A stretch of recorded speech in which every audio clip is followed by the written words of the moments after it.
And 75,000 bid now from the Sunrisers, bid 75. Sunrisers leads, open the bidding. Sold for 190,000. Thank you for the Sunrisers leads.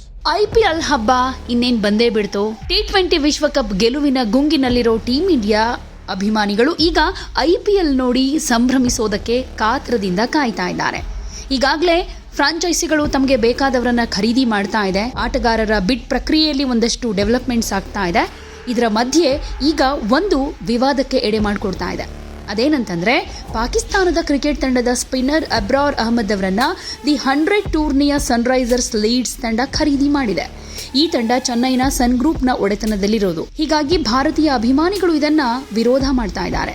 Indian premier league ಟೂರ್ನಿಯಲ್ಲಿ Sunrisers Hyderabad ತಂಡವನ್ನ boycott ಮಾಡಿ ಅಂತ ಆಗ್ರಹ ಮಾಡ್ತಾ ಇದ್ದಾರೆ. ಚೆನ್ನೈ ಮೂಲದ ಮಾಧ್ಯಮ ಸಮೂಹ ಸನ್ ಗ್ರೂಪ್ ಒಡೆತನದ ಸನ್ರೈಸರ್ಸ್ ಲೀಡ್ಸ್ ಗುರುವಾರ ನಡೆದಂತಹ ದಿ 100 ಆಟಗಾರರ ಹರಾಜಿನಲ್ಲಿ ಪಾಕಿಸ್ತಾನದ ಕ್ರಿಕೆಟ್ ತಂಡದ ಸ್ಪಿನ್ನರ್ ಅಬ್ರಾರ್ ಅಹಮದ್ ಅವರನ್ನ ಖರೀದಿ ಮಾಡಿದೆ.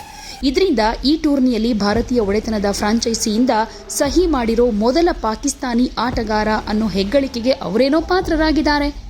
ಆದರೆ ಇದು ಭಾರತೀಯ ಕ್ರಿಕೆಟ್ ಅಭಿಮಾನಿಗಳಿಗೆ ಸರಿ ಅನ್ನಿಸ್ತಾ ಇಲ್ಲ. ಹೀಗಾಗಿ ಸನ್ರೈಸರ್ಸ್ ಒಡೆತನದ SRH ತಂಡವನ್ನ ಟೀಕೆ ಮಾಡ್ತಾ ಇದ್ದಾರೆ. IPL ಟೂರ್ನಿಯಲ್ಲಿ ಸನ್ರೈಸರ್ಸ್ ತಂಡವನ್ನ ಬಾಯ್ಕಾಟ್ ಮಾಡಿ ಅಂತ ಆಗ್ರಹ ಮಾಡ್ತಾ ಇದ್ದಾರೆ. ಟ್ರೆಂಟ್ ರಾಕೆಟ್ಸ್ ಜೊತೆಗಿನ ಬಿಡ್ಡಿಂಗ್ ಫೈಟ್ ಆದ್ಮೇಲೆ ಸನ್ರೈಸರ್ಸ್ ಅಹಮದ್ ಅವರನ್ನ ಸುಮಾರು 2.34 ಕೋಟಿ ರೂಪಾಯಿಗೆ ಖರೀದಿ ಮಾಡಿದೆ. ದಿ 100ನಲ್ಲಿ ಭಾರತೀಯ ಒಡೆತನದ ಫ್ರಾಂಚೈಸಿಗಳು ಪಾಕಿಸ್ತಾನಿ ಆಟಗಾರರನ್ನ ಬಿಡ್ ಮಾಡೋದ್ರಿಂದ ದೂರ ಇರ್ತೀವಿ ಅನ್ನೋ ಊಹಾಪೋಹಗಳನ್ನ ಸನ್ರೈಸರ್ಸ್ ಸಂಸ್ಥೆ ಉಲ್ಟಾ ಮಾಡಿದೆ. ಎರಡು ನೆರೆಯ ರಾಷ್ಟ್ರಗಳ ನಡುವಿನ ರಾಜತಾಂತ್ರಿಕ ಸಂಬಂಧಗಳು ಹದಗೆಟ್ಟಿರೋದ್ರಿಂದ 2009ರಿಂದ IPL ಫ್ರಾಂಚೈಸಿಗಳು ಅವರ ಜೊತೆ ಯಾವುದೇ ಒಪ್ಪಂದಗಳಿಗೆ ಸಹಿ ಹಾಕ್ತಾ ಇಲ್ಲ. ಈ ಕಾರಣದಿಂದ ಭಾರತೀಯ ಅಭಿಮಾನಿಗಳೇ ಇದಕ್ಕೆ ವಿರೋಧ ವ್ಯಕ್ತಪಡಿಸ್ತಾ ಇದ್ದಾರೆ. ಅದರಲ್ಲೂ ಸನ್ ಗ್ರೂಪ್ ಸಂಸ್ಥೆಯ IPLನಲ್ಲಿ ಸನ್ರೈಸರ್ಸ್ ಹೈದರಾಬಾದ್ ಫ್ರಾಂಚೈಸಿಯ ಒಡೆತನವನ್ನು ಕೂಡ ಹೊಂದಿದೆ. ಲಾಸ್ಟ್ ಇಯರ್ ಈ ಗ್ರೂಪ್ ಹಿಂದಿನ ನಾರ್ಥರ್ನ್ ಸೂಪರ್ ಚಾರ್ಜರ್ಸ್ ತಂಡವನ್ನು ಸ್ವಾಧೀನಪಡಿಸಿಕೊಳ್ತು. ಸನ್ರೈಸರ್ಸ್ನ CEO ಕಾವ್ಯ ಮಾರನ್ ಹರಾಜಿನಲ್ಲಿ ಭಾಗಿಯಾಗಿದ್ರು. SA20 ಲೀಗ್ನಲ್ಲಿ ಸನ್ರೈಸರ್ಸ್ ಈಸ್ಟರ್ನ್ ಕೇಪ್ ತಂಡದ ಒಡೆತನವನ್ನು ಕೂಡ ಹೊಂದಿದ್ದಾರೆ. ಇಷ್ಟಾದರೂ ಈ ತಂಡದಲ್ಲಿ ಪ್ರಸ್ತುತ ಯಾವುದೇ ಪಾಕಿಸ್ತಾನಿ ಆಟಗಾರರಿಲ್ಲ. ಅಬ್ರಾರ್ ಅಹಮದ್ ಅವರನ್ನ ಖರೀದಿ ಮಾಡಿದ ಮೇಲೆ ಸೋಷಿಯಲ್ ಮೀಡಿಯಾದಲ್ಲಿ ಕ್ರಿಕೆಟ್ ಅಭಿಮಾನಿಗಳು ಕಾವ್ಯ ಅವರನ್ನ ತೀವ್ರವಾಗಿ ಟ್ರೋಲ್ ಮಾಡೋದಕ್ಕೆ ಶುರು ಮಾಡಿದ್ದಾರೆ. ವರ್ಷಗಳ ಕಾಲ ಭಾರತೀಯ ತಂಡಗಳು ರಾಷ್ಟ್ರೀಯ ಭಾವನೆಗೆ ಗೌರವ ನೀಡೋ ಸಲುವಾಗಿ ಪಾಕಿಸ್ತಾನ ಆಟಗಾರರನ್ನ ಆಡಿಸ್ತಾ ಇರಲಿಲ್ಲ. ಆದರೆ ಹಣ ಮತ್ತು ವಿದೇಶಿ ಲೀಗ್ಗಳು ಮಧ್ಯೆ ಬಂದ ತಕ್ಷಣ ಈ ನಿಲುವು ಚೇಂಜ್ ಆಗಿದೆ.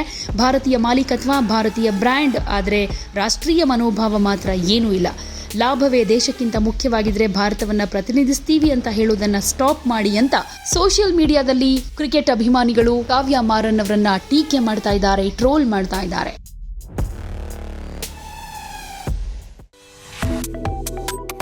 Subscribe to One India and never miss an update. Download the One India app now.